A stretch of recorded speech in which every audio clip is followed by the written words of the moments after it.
What's up, guys? Welcome back to Simply FPL. In today's video, we're going to have a quick look at how my team got on in game week 1 and then look forward towards game week 2 and have a look at what my team selection is shaping up to be like.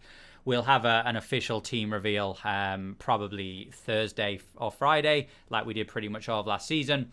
But we can obviously have a look at what the team's probably going to look like because it's probably going to be similar. So, yeah, let's just get straight into it. So, there's the team from game week 1. Absolutely delighted with that. So 105 points. It's my highest ever game week 1 finish. So last season was my highest ever game week 1 finish at about 400,000. But this season, absolutely unbelievable start. So yeah, 151,000th in the world. I said a few times in the last week or two that if you finish in the top 2 million in game week 1, that's fine. Like, you've had an okay game week. Like, people panic if they finish like a millionth, 1,500,000th. But just to put it this way, if you finish 1 millionth every single week for 38 weeks, you'll win FPL by about 500 points. If you don't believe me, track what points 1 millionth gets every week until the end of the season, and then see where that'll finish. So you don't have to finish top like 100,000 every week to do well. You just have to kind of be consistent. So if you can finish top 1 million after game week 1, that's a really good game week, and yeah, you should be happy. Specific with my team, obviously 151,000th is way above what sort of expectations you could hope for.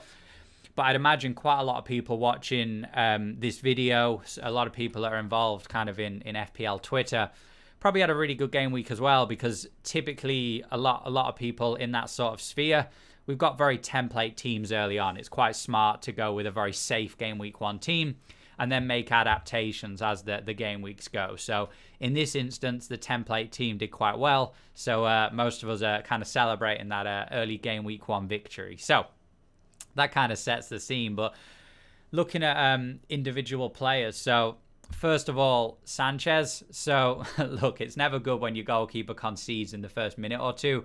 We were basically without the clean sheet straight away against Burnley. So look, there's not a huge amount you can do there. Sometimes teams will score early goals. After that, Burnley, they didn't really threaten Brighton too much. So I'm still happy holding Sanchez. As I say, I'm going to hold him till pretty much my first wild card. So hopefully you'll be able to get a few clean sheets before then. Didn't get a huge amount of save points after conceding the game. I mean, you're looking at Brighton, Burnley, and I mean, it's never going to be an exciting game, right? He saved twice, so he was 1 save off an extra point. Looking at the defense then, so I mean, we were fairly happy with Ayling, so we put him into our squad last minute. We just left him on the bench. Scores a goal against United and concedes 5. Finishes on 6 points, but he's on our bench, and we're looking at our team thinking there's no way he's coming on. All of our players are pretty much nailed to play.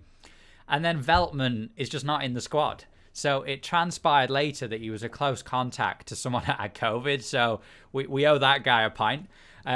So he'll probably be back in the squad in the next game week or 2. But for the time being, Ayling subs on. We get our 6 points, which are basically a free 6 points. And we're fairly delighted with that. So yeah, 6 points from Ayling quite unsuspectingly. We then look at our other defender, Luke Shaw, that we had all the hope in the world for. Only got us 1 point, so obviously lost the clean sheet with Ayling's wonder strike. But then he went and got himself booked as well. Wasn't really involved a huge amount in the game, which is a bit disappointed from our attacking potential, all of our hopes there. Finished on 1 point, got a few more okay games coming up, so look, we won't panic just yet. We're definitely going to keep him in our squad for the next few game weeks. And then on to the Liverpool lads. So from an attacking point of view, Simicast got a lethal shot away at some point during that game, and I was as he hit it, I was thinking that's going in. Arguably robbed for the assist for Salah's for their third goal. Like, I hate that rule. Like, he crosses it in from the corner, the defender clips it off the back of his head. It barely changes direction. Salah controls it and buries it, and he doesn't get the assist for that. Which, look, we all know the FPL rules. Whatever, I'm not going to argue it, but on another day, Simicast could have had 15, 20 points. Obviously gets his clean sheet. And Trent Alexander-Arnold was involved in a bit of the attack and play. Again, was nothing to write home about in terms of potential attacking returns. got the 2 clean sheets. No thanks to Alisson, or all the thanks in the world to Alisson. There was that moment at the end where I don't know how Liverpool maintained the clean sheet. Norwich, like the fact they didn't score in that moment where Alisson made 2 unbelievable saves and then pushes it away. Like I'd say most FPL managers with 2 Liverpool defenders, like they stop breathing for a few seconds. But yeah, we locked in the clean sheets. No bonus points for either of them.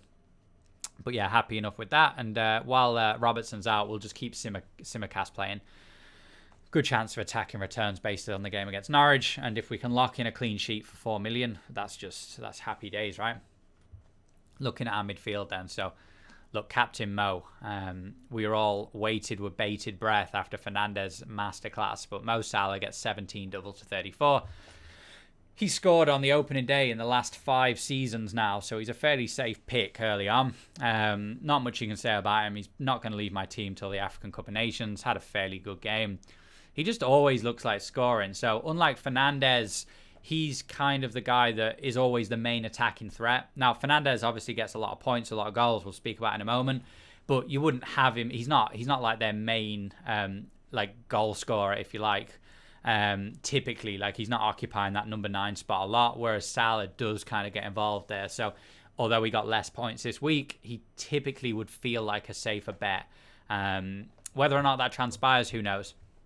Riyad Mahrez. So look, it was just a bad game from City, right? I'm not going to get rid of Mahrez. He's definitely going into the next game week. Gundogan's looks like he's going to be out for that game week. So if anything, it just increases the chance he does play against Norwich. Was going to captain him, but now I'm not sure. We might just go the safe bet with Salah again. Bruno Fernandes.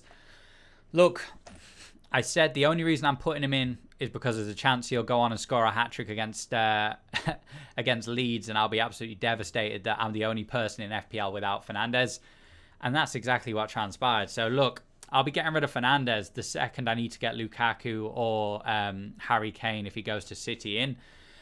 But for the time being, we'll keep him in our squad. Second best player behind Mo Salah, in my opinion, based on that game week. Moving forward, so obviously you got the most points, but in terms of safe bets, I'd still have Salah ahead of him. But while he's in my team, yeah, we'll be cheering him on. Hopefully we get a few more points from him. And yeah, I'll probably captain him at some point, maybe game week 3 or game week 4. If I've still got him. The second Harry Kane goes to City, I think everyone has to get Harry Kane in then. So if Fernandes has to go, unfortunately, that's just the way it has to be. But yeah, in terms of the game against Leeds, unbelievable. Like he was so much more attacking than I thought he was going to be.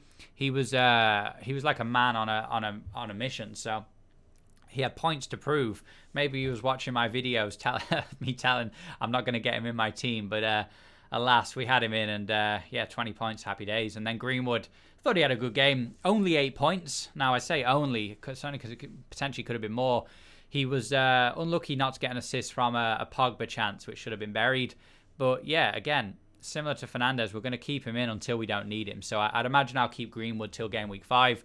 Get rid of him for Rafinha when the fixtures turn. Hopefully he gets me a few returns till then. And then the strikers. So Danny Ings does nothing for 95 minutes and then scores a penalty. 7 points. Not much to say more than that. Aston Villa were not amazing, but yeah, nice home tie next.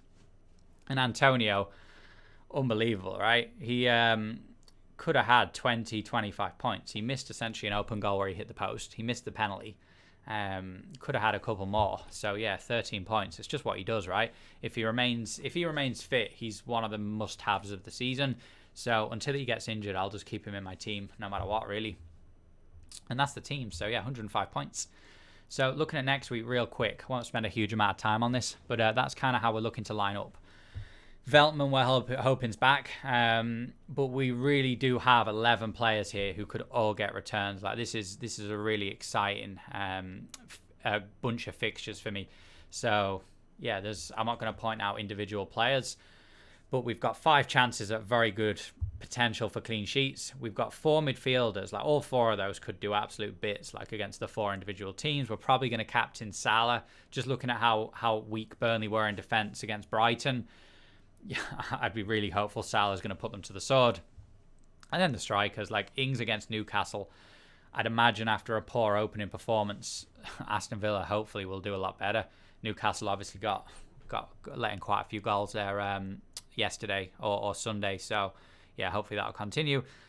And then Antonio, again, give him a chance. He'll score you some points. So we're hopeful for another top 1 million finish this week. And that'll really cement us. If we can get in the top 100,000 after game week 2, that's just, again, a start we can only pray for. So we'll have more of that in the next few days anyway. So that was just a quick recap on how we did. Let me know in the comments how many points you got. I bet loads of you finished with more points than me. Is there anyone that's in the top 100, I wonder? Top 1,000 would be absolutely amazing. But yeah, let me know. And yeah, we'll have our watch list either tomorrow or Thursday and then a team reveal. And yeah, on to the next game week. So I will be away. I'm actually off on holiday next week. So yeah, content will be at a minimum. I might have to do a quick team reveal on my phone or something. But yeah, we'll be back firing after that. So yeah, thanks for watching. Don't forget to subscribe to the channel. And yeah, take it easy, guys. See you later.